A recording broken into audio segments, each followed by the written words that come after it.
Or if you're a craftsman of any kind, you understand that quality is intentional. Making something good that works well and lives up to the expectation of your customers and stuff like that is an intentional process. It's something you do on purpose. It's not accidental. And it's not usually profit driven. Today I want to talk to you about one of the most forgettable scopes that I have in my stable. And I say it's the most forgettable because it's the one of the few scopes that I just never think about.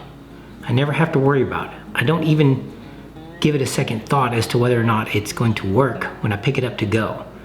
The US Optics TS8. Now unfortunately this scope is no longer available. They have a TS6 model, which I think they're calling the X series now.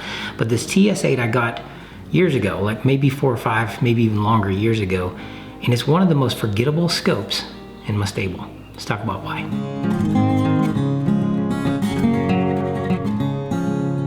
Saying the scope is forgettable is not a detractor from its quality or usefulness. It is a indicator of how high of quality it actually is and how little I have to think about it. It's kind of a worry-free scope. It's the US Optics TS8. It's a first focal plane SPR or DMR style scope for what you would call a low power variable optic. So it zooms from 1 to 8. It has a Christmas tree type reticle in it with actual range markings on it from 3 to 800 yards. Mil reticle, of course. It has mil subtensions, but it also has like a BDC style reticle in it. So it's a little bit odd of a scope when you just look at it in that context, but it also does have mil hash marks within that. It's a really unique reticle style. And it's designed around DMR style use, like this type of thing right here. This is my beat it rifle. This is my, goofing off, grab and go, don't think about it, just whatever type of rifle. I've used it on a lot of hunting. I've used it on a lot of recce excursions, LARPing, basically.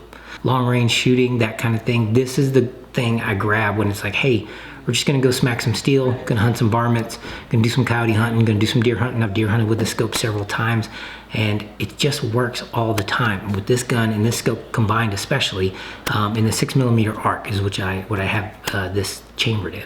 Now, generally when it comes to scopes, foreign made scopes, because this is even though this is US Optics, and US Optics is a US based company, they make most of their really high end scopes here in the US. Okay, so they're US manufacturing, US made, US parts, all those good things with foreign glass.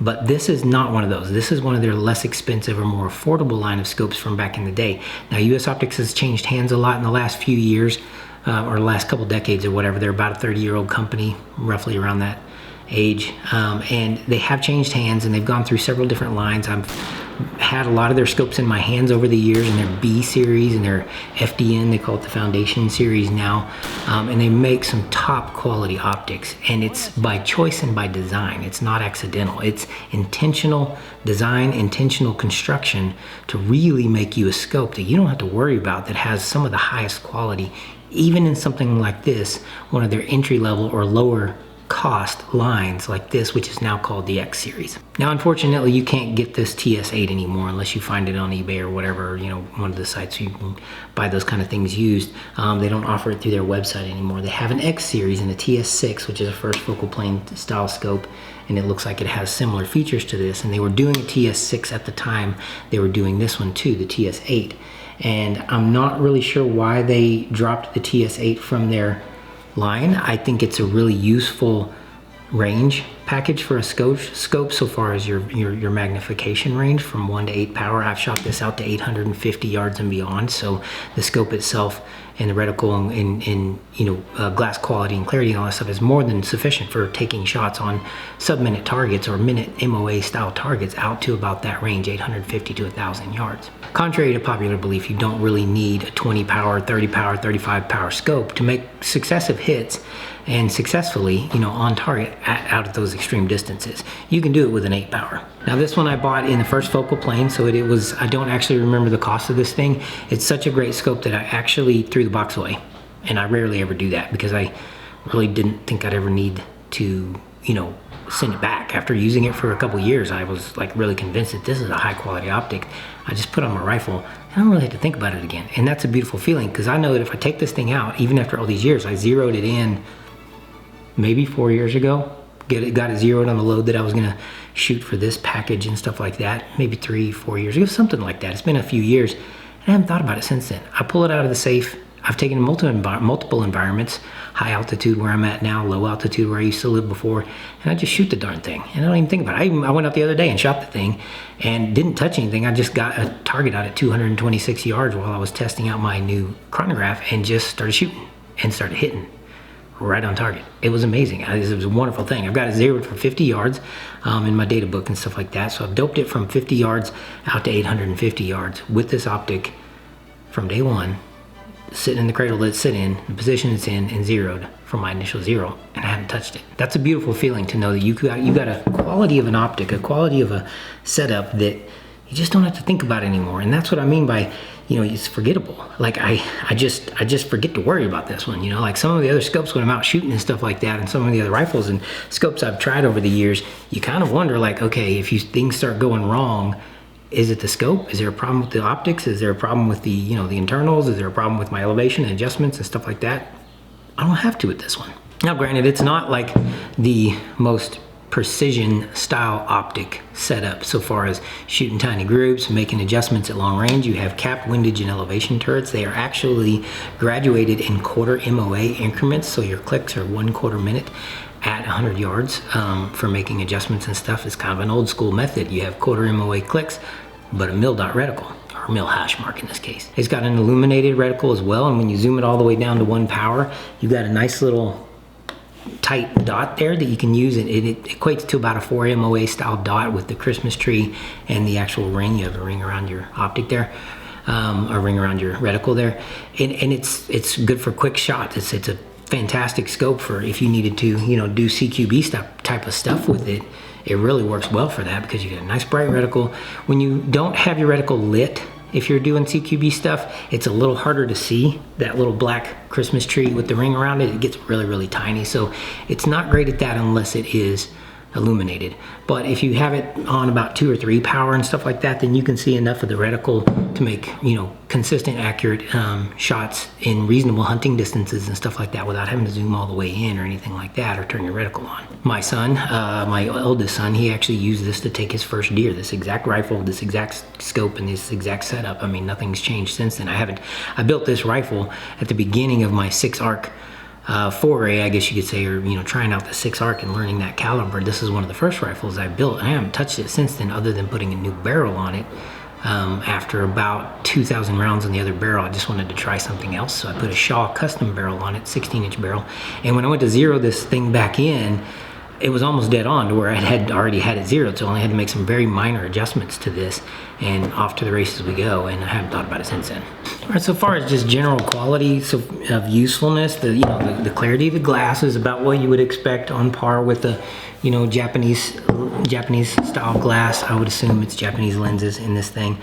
24 millimeter, or 30 millimeter main tube. You don't get a super big ocular lens going through, but it's enough to get good optical clarity, see downrange and all that good stuff when the lighting is pretty decent. I've used it hunting and the lighting was not great, when I was using it.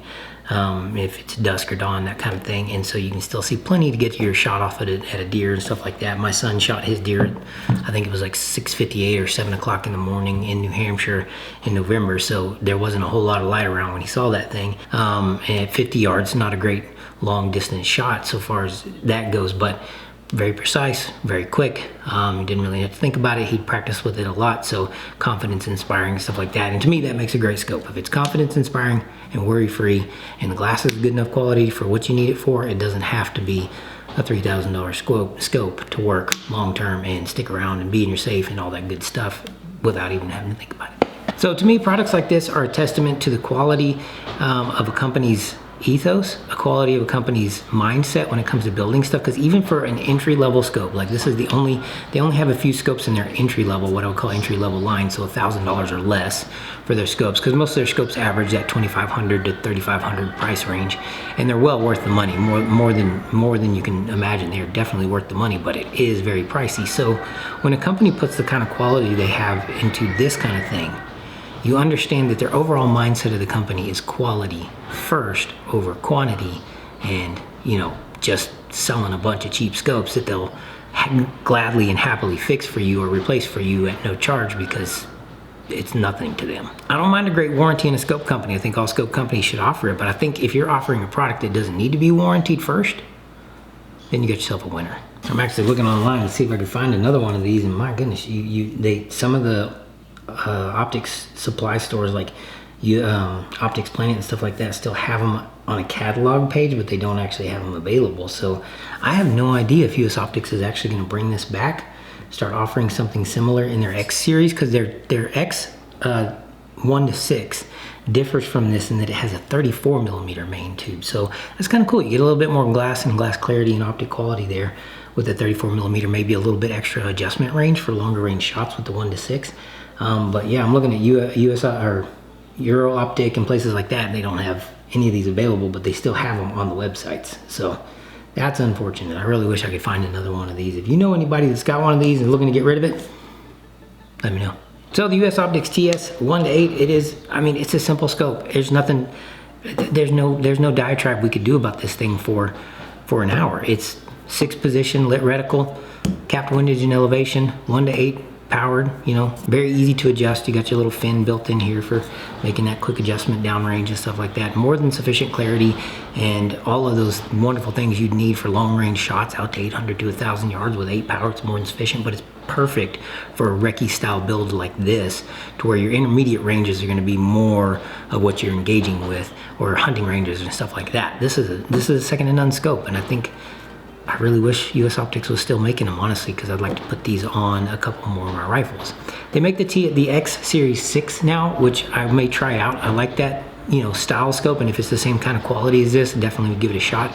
I just prefer a little bit more magnification on the upper end than the 6 power, but the 1 to 6 power on something like a 5.56 or 300 blackout or something like that, kind of anemic cartridges anyway, past 600 yards or so, that 6 power is going to be more than sufficient. So I would definitely give them a look. US Optics, look them up if you haven't heard of them or used them.